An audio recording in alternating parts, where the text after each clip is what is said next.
Bom dia, gente. Muita paz em Deus, que Jesus nos abençoe hoje e sempre. Hoje vamos continuar falando daquele exemplo do navio Titanic. Que o navio Titanic do filme, ele afundou porque havia um iceberg, que é uma montanha de gelo, na frente do navio e eles não viram. Veja que para o comandante do navio detectar algo assim, ele depende de muitos equipamentos sofisticados no navio. Mas como toda a água está naquele grau de congelamento, fica muito difícil de ver. Então o navio naufragou porque quando viram esse iceberg, já estava muito próximo dessa montanha de gelo. E eu gosto muito desse exemplo para a gente discutir sobre o nosso lado psicológico. Que a gente é como se estivesse comandando o Titanic. A gente vê as coisas que estão à nossa frente. Mas chega um momento em nossas vidas que nós começamos a imaginar o iceberg embaixo da superfície de nossas vidas. E a gente pensa que o iceberg está lá. Essa montanha, né? Vamos supor que isso aqui seja uma montanha, seja um iceberg que não existe. Mas veja que a pessoa ciumenta, por exemplo, ela imagina tantos problemas que não existem. Mas na cabeça dela é como se estivesse lá, é como se fosse esse iceberg aqui. Veja que isso é muito perigoso, porque quando a gente acredita em algo que não existe, que não está acontecendo realmente, isso pode atrapalhar os nossos relacionamentos, pode atrapalhar a nossa família, pode prejudicar os nossos entes queridos. Hoje nós vamos falar um pouquinho disso, começando com Efésios 4:17, que diz: "Não vivam mais como os gentios, levados por pensamentos vazios e inúteis." Mas se a gente for falar de um ciúme patológico, já não é aquele ciúme vazio e inútil que Paulo está falando em Efésios.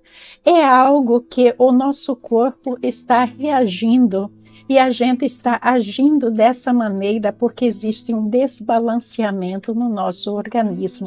Efésios 4:18, a mente deles está mergulhada na escuridão, andam sem rumo, alienados da vida que Deus dá, pois são ignorantes e endurecem o coração para ele. Muitas vezes isso ocorre conscientemente, mas muitas vezes não é consciente. Aqui Paulo está falando dos vícios, especialmente do alcoolismo. Podemos relacionar com outros vícios e outros problemas comportamentais, porque há certos comportamentos que acontecem pela alteração psicológica na mente da pessoa, não é? Então, pessoas saudáveis sentem que há evidências de algo na vida do outro, simplesmente porque ela está sentindo, não porque ela tem, assim, provas. Não existem provas, mas esse iceberg é como se fosse real para ela. E muitas vezes isso passa a ser algo descontrolado e irracional. Passa a ser um transtorno obsessivo e compulsivo. E mesmo quando confrontados, eles negam, eles dizem que não está fazendo isso, que existe algo realmente acontecendo. Então, sob essa forma de ciúme, a pessoa considera que possui a outra pessoa como propriedade e que elas devem fazer algo para que eles consertem os seus comportamentos.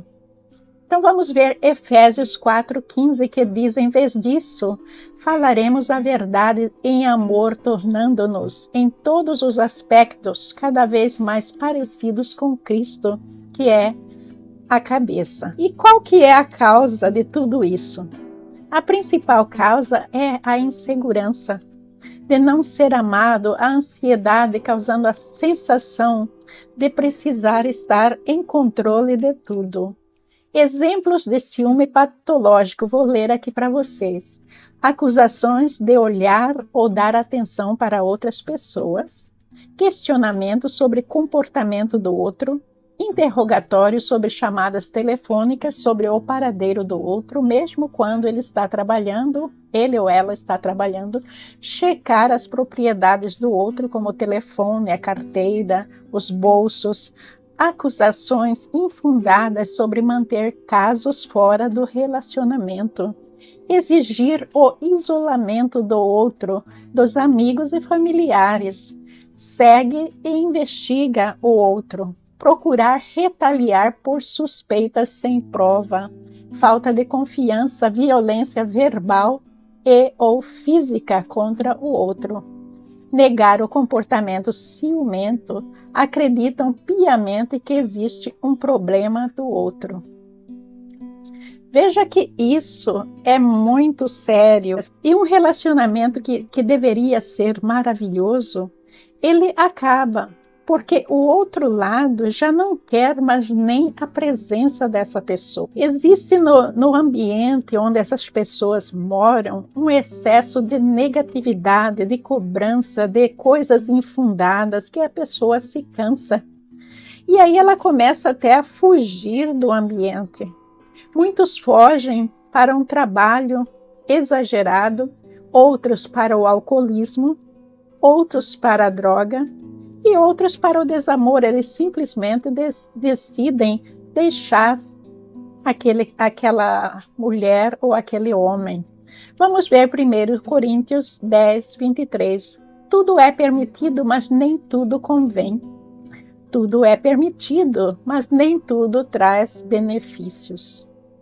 Então vamos pensar, qual é o benefício do ciúme?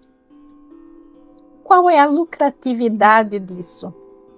Até hoje eu não vi ninguém dizendo que um casamento, um relacionamento melhorou por causa do ciúme. Pelo contrário, o ciúme é destrutivo. O ciúme causa mortes, causa os piores dos males, divórcios e tudo mais. Então, esse Titanic psicológico é algo tratável. A pessoa deve procurar ajuda psicológica. Vamos ver Marcos 7, 21. Pois de dentro do coração da pessoa vêm maus pensamentos, imoralidade sexual, roubo, homicídio. Aí Marcos 7, 22. Adultério, cobiça, perversidade, engano, paixões carnais, invejas, calúnias, orgulho e insensatez. Marcos 7, 23. Todas essas coisas desprezíveis são elas que os contaminam. Então, a necessidade de avaliação psicológica. Os psicólogos dizem e enfatizam essa necessidade para salvar o relacionamento, seja ele qual for. Então, para detectar também a possibilidade de um distúrbio orgânico, porque a pessoa pode estar enferma e não sabe. E existem vários distúrbios causados pelo próprio parto, distúrbios mentais, a pessoa sofreu um trauma no passado. Tem muitas coisas que podem causar isso. O psicólogo também vai avaliar os riscos que podem acontecer de um comportamento desses. E os riscos são, por exemplo, o suicídio, a violência doméstica, a violência incluindo terceiros, o risco do abuso das crianças, maltratar as crianças. Vamos ver primeiro Coríntios 10, 24. Não se preocupem com seu próprio bem, mas com o bem dos outros. É bom a gente parar para avaliar o quanto nós estamos tóxicos para a nossa família. Se a gente é o causador do problema da nossa família, se a gente está tirando a paz dos outros. Então é um momento da gente fazer isso e também analisar o que é que nós devemos fazer para mudar essa situação, pois faz parte da nossa caminhada manter a paz dentro da nossa família.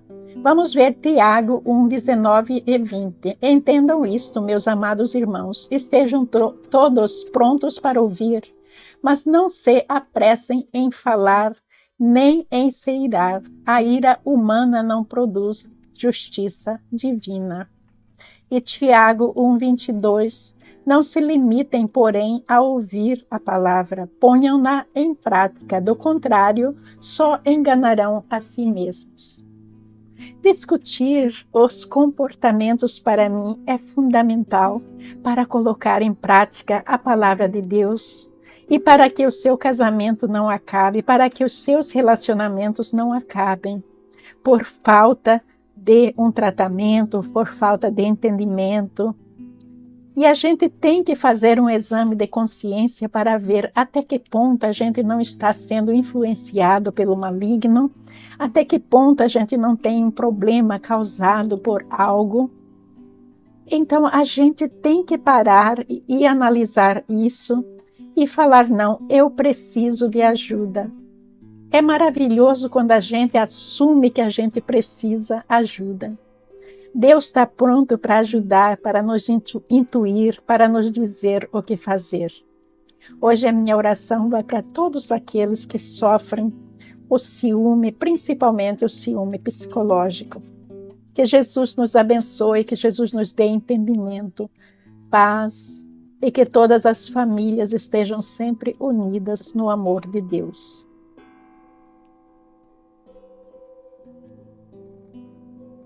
Hoje nós vamos falar sobre a paz de Deus, a paz do coração, os pacificadores, que é uma continuação do Sermão da Montanha. Vamos ler Mateus 5:9, que diz: Bem-aventurados os pacificadores, porque eles serão chamados filhos de Deus. Os pacificadores. Muita gente tem uma ideia muito errada de que ser pacificador significa se humilhar para os outros, calar, guardar todo o desaforo dentro de si e engolir aquilo e ficar entalado para sempre. Não, gente, não é bem isso. Ser pacificador é abaixar a sua cabeça para apenas uma pessoa. E toda a sua grandiosidade, todo o seu reino, a gente abaixa a cabeça para Deus. E toda vez que você vai abaixar a cabeça para alguém, lembre-se de que você tem que abaixar a sua cabeça em Deus. Porque a pessoa que te provoca, a pessoa que te ofende, a pessoa que quer procurar briga, a pessoa que te faz pouco caso, todo esse tipo de coisa que nos ofende, nos abaixa, nos humilha, essas pessoas, elas não têm Deus. Elas têm o diabo por volta delas e às vezes até dentro delas. Então, toda vez que a gente revida a altura, significa que a gente está se conectando com aquela zona trevosa em que essa pessoa está. Então a gente tem que reverenciar a Deus nesse momento, não a pessoa.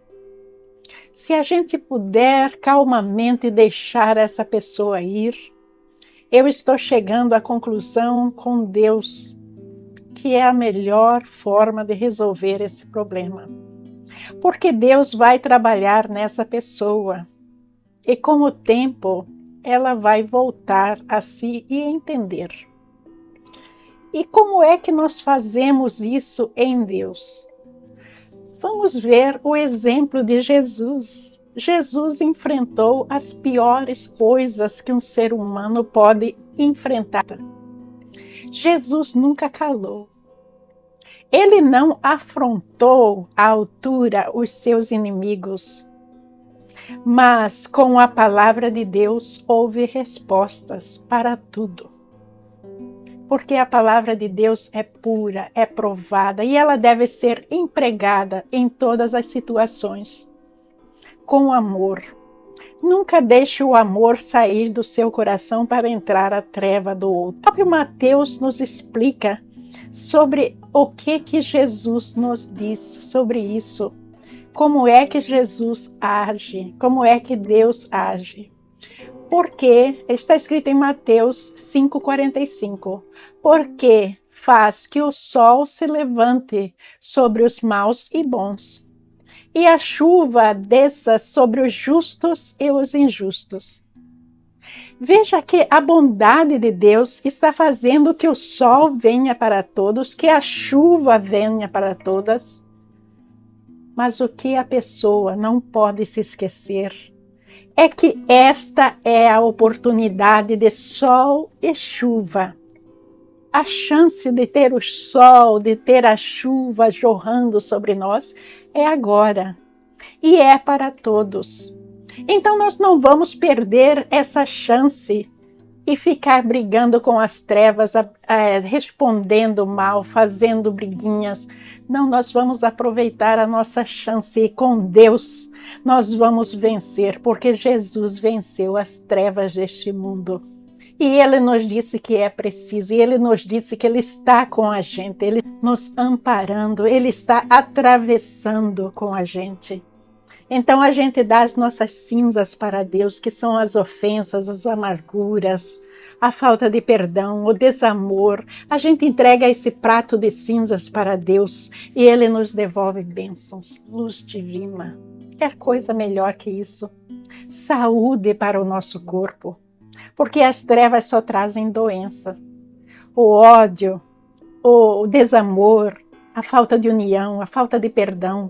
O que traz de bom para nós, além de encher o nosso orgulho? Traz doenças, desavenças, traz coisas ruins, tristeza e tudo mais. Então vamos pensar sobre o sol e a chuva que Deus está nos dando por agora.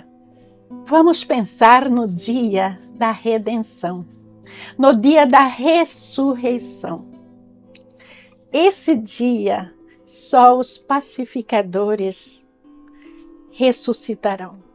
O resto estarão todos lá onde eles gostam de estar, naquela zona trevosa e sombria, onde há gemidos e ranger de dentes. Vamos nos distanciar o quanto pudermos das trevas. Mateus 5,46, pois se amardes os que vos amam, que galardão tereis? Não fazem os publicanos também o mesmo? Mas como é que nós vamos amar os nossos inimigos se a gente vai deixar eles ir? Gente, o ato de deixar ir também é um ato de amor. Porque é o momento que você vai dizer não para as trevas. E você vai dar um tempo. E você vai deixar as trevas passar. E Jesus trabalha no caso, e aí nós vamos ter a nossa oportunidade, se assim for da vontade de Deus, de retornar e consertar aquilo na paz do Senhor. Um outro exemplo que está na Bíblia sobre os pacificadores é o apóstolo Paulo.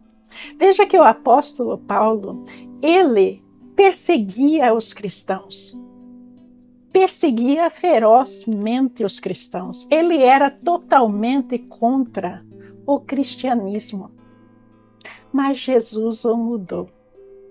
Jesus o mudou de tal maneira que, por exemplo, para manter a paz, o apóstolo enfrentou Pedro por sua rejeição aos gentios.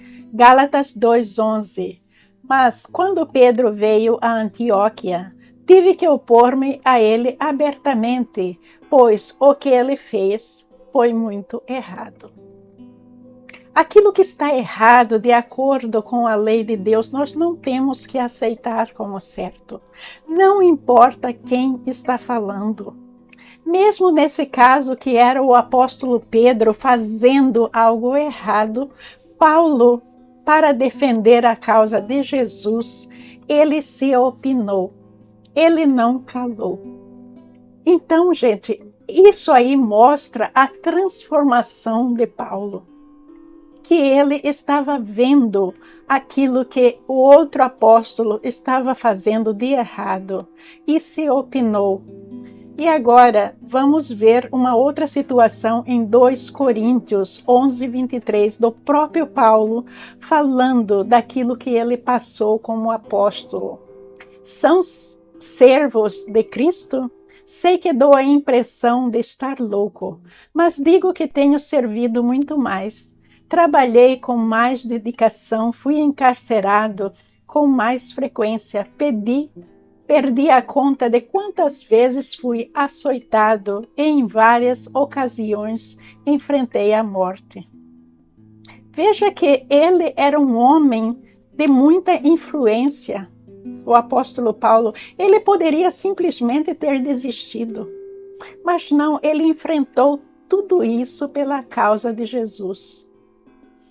Porque eles serão chamados filhos de Deus, os pacificadores.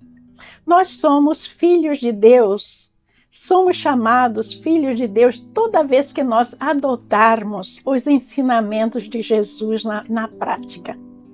Quando essas provas vêm para a gente age como cristão, não abaixando a cabeça para ninguém, abaixando a cabeça para Jesus e dizendo glórias a Deus, contigo eu vencerei. E assim a gente vai. E agora a última parte, os versículos 11 e 12, que é a última parte das bem-aventuranças, vem de acordo com os discípulos que sofreram muitas perseguições. Então eu vou ler rapidinho para vocês verem que tem tudo a ver com os pacificadores. Mateus 5:11. Bem-aventurados sois vós, quando vos injuriarem e perseguirem, e mentindo disserem todo o mal contra vós por minha causa. E aí Mateus 5:12. Exultai e alegrai-vos, porque é grande o vosso galardão nos céus, porque assim perseguiram os profetas que foram antes de vós.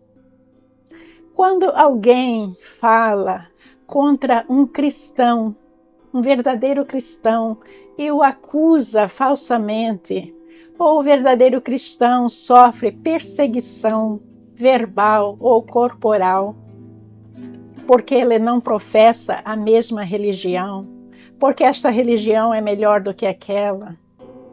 Tudo isso por amor a Cristo. Ele está dizendo que essa pessoa que sofre tudo isso é abençoada por Deus. Existem certos sofrimentos que a gente considera inaceitável, mas que Deus considera louvável quando a pessoa está lutando pela causa do Senhor. E isso é o que aconteceu na época em que Jesus se foi. E os apóstolos sendo mortos, perseguidos e tudo mais. Hoje em dia, a nossa luta é bem diferente. É uma luta assim que existem muitos falsos profetas. Existem muitos manipuladores da palavra. A palavra de Deus está sendo comercializada. E as pessoas vão ao YouTube, Facebook, com uma proposta de evangelização que tem por finalidade o lado financeiro. E a perseguição se tornou diferente, tem uma outra face. É a manipulação. Então nós temos que dizer não à manipulação, passar na peneira e escolher aquilo que é realmente bom e honesto e que é de Deus. Bom dia, muita paz no Senhor, que Jesus nos abençoe hoje e sempre. Amém.